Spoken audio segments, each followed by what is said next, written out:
Benvenuti, benvenuti allora da Mimo Vita a questa nuova puntata di Radio Veneto Agricoltura che vuole affrontare il tema della meteorologia. Del resto abbiamo avuto una settimana terribile e ovviamente vogliamo anche un po' capire perché e come è stato questo evento eccezionale, ma anche capire come sarà la sua evoluzione.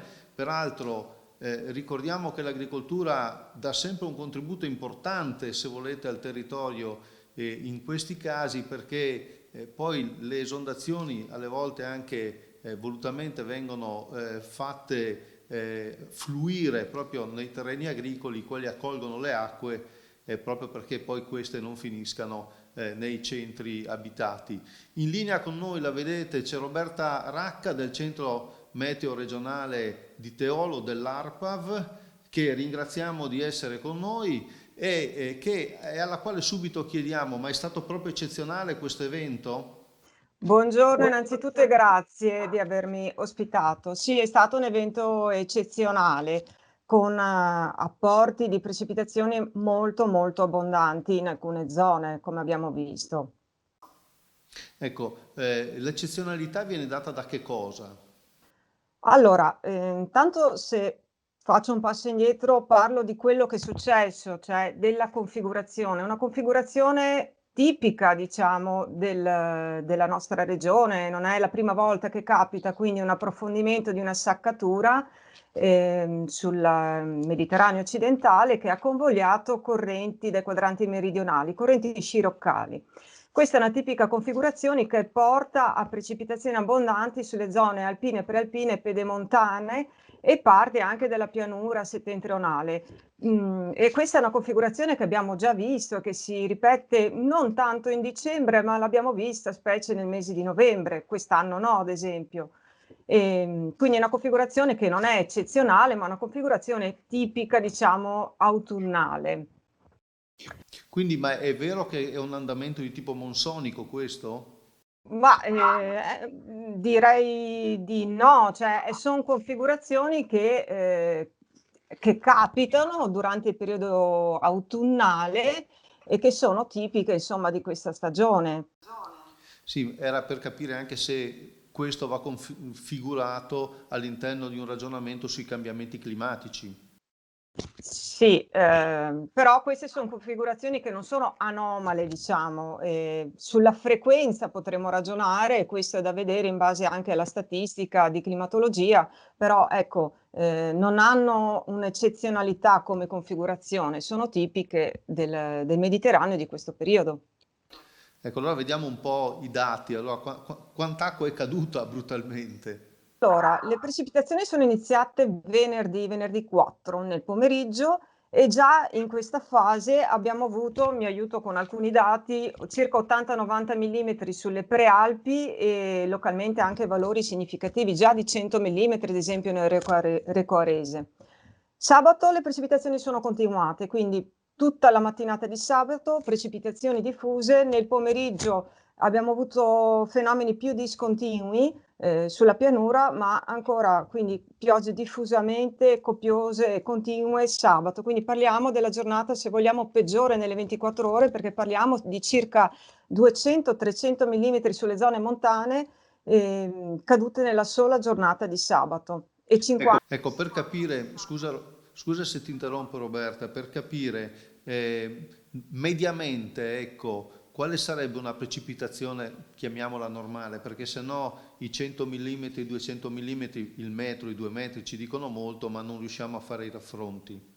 Allora, noi abbiamo fenomeni di anche un temporale può portare 20, 30, 40 millimetri, oppure piogge autunnali possiamo avere 30, 40 millimetri, però sicuramente se parliamo di quantitativi di 100 millimetri in 24 ore o anche in meno, perché questi io vi sto dando i valori sulle 24 ore, parliamo di valori significativi. Dobbiamo sempre pensare a questo, io lo dico spesso questa cosa per rendere l'idea, 1 millimetro è 1 litro per metro quadrato. Quindi voi pensate quando cade un quantitativo in breve tempo, quindi parliamo anche di 50 millimetri in mezz'ora, sono capitate, parlo di intensità, oppure 300 millimetri nelle 24 ore, pensate che quantitativo è e che effetti può dare e che ha avuto effettivamente sul suolo. Sì, volevo semplicemente dire a chi ci guarda in questo momento che io sto giocando con questa pezza nera, ma di fatto è una mascherina, e per ricordare a tutti di portare la mascherina è importante, e portiamola, è una seccatura, però portiamola, fa bene a noi, fa bene agli altri.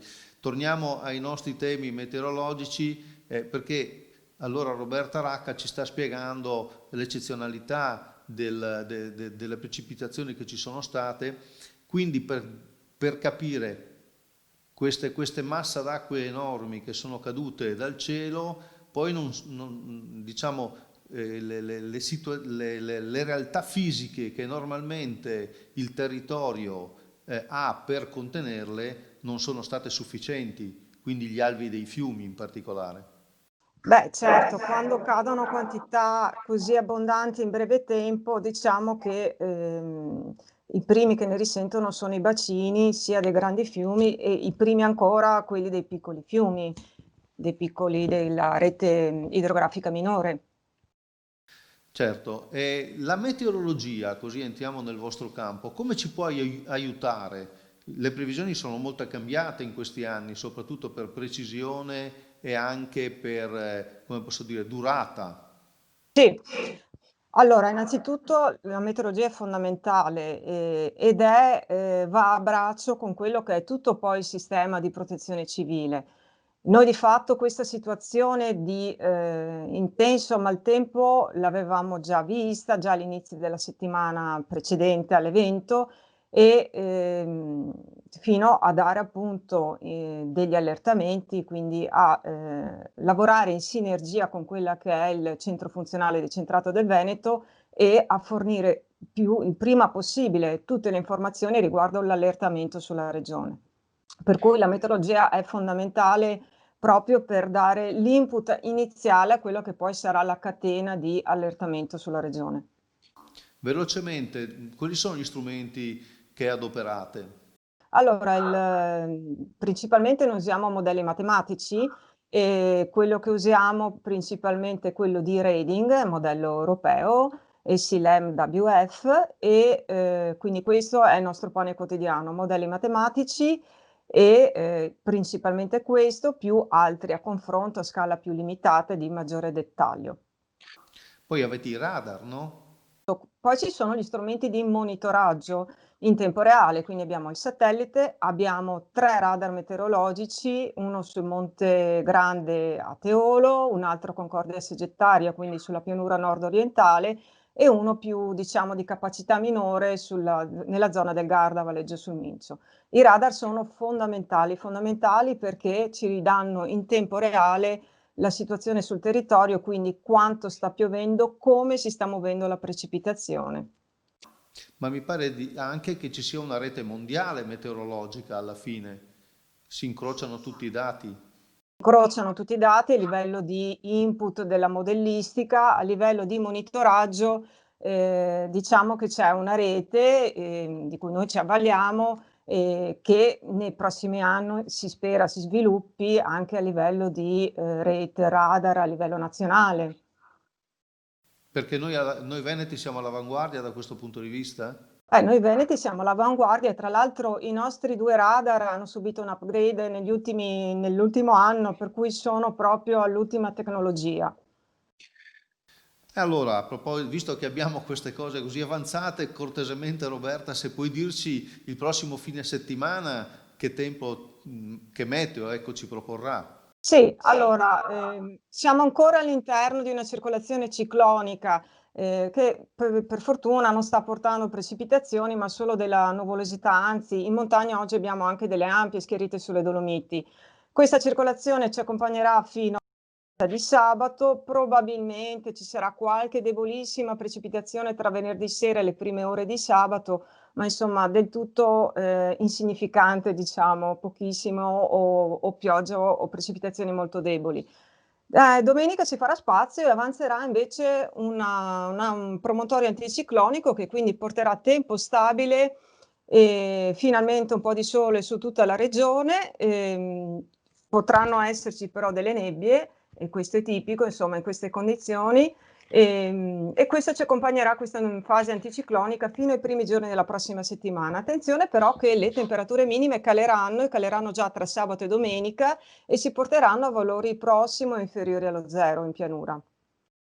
Che sono tipici di questo periodo oppure no? Sono tipici di questo periodo, siamo insomma in inverno e sì, quindi abbiamo spesso nebbie durante le ore più fredde e valori termici minimi inferiori a zero. Mi permetto di riprendere un meteorologo, siamo in autunno ancora avanzato, però voglio dire, almeno che non ci siano novità o no sulle stagioni. Prego. Dal punto di vista meteorologico l'inverno inizia il 1° dicembre, Ma dai, ecco, abbiamo per cui imparato io, una cosa io ho nuova. ragionato Da dal punto di vista meteorologo. meteo, inizia il 1° dicembre, per cui per noi è già inverno, esatto. E allora quando finisce l'inverno? L'inverno noi andiamo a trimestri, quindi dicembre, gennaio, febbraio e da marzo inizia la primavera. Ah, benissimo. Allora, tutto sommato una bella notizia, vuol dire che l'inverno finirà prima. Grazie mille allora a Roberta Racca del centro meteo, agrometeo sarebbe anche di Teolo della Regione Veneto. Complimenti, buon lavoro e speriamo che il tempo in questo periodo ci aiuti, visto e considerato che siamo tutti quanti in una situazione complessa, questa per il coronavirus, almeno il tempo ci aiuti un attimo a vivere meglio la nostra quotidianità. Grazie Roberta Racca. Grazie a voi dell'invito. L'appuntamento con Radio Veneto di Cultura è domani alla stessa ora. Arrivederci a tutti da Mimo Vita.